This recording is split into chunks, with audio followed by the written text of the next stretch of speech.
ওই লিটন ভাই, হ্যাঁ ভাই, বরফ ভাঙতেছে, বরফ দিয়ে কি করবা?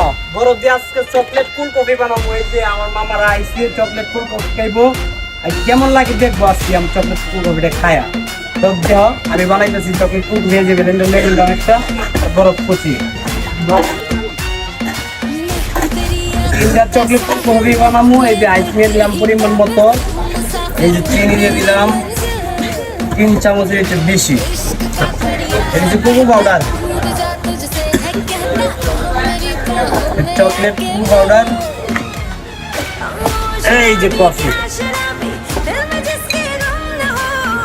দিয়ে দিলাম, এই যে গুঁড়া দুধ 3 চামচ, এই যে আইসক্রিম, চকলেট আইসক্রিমও লাগে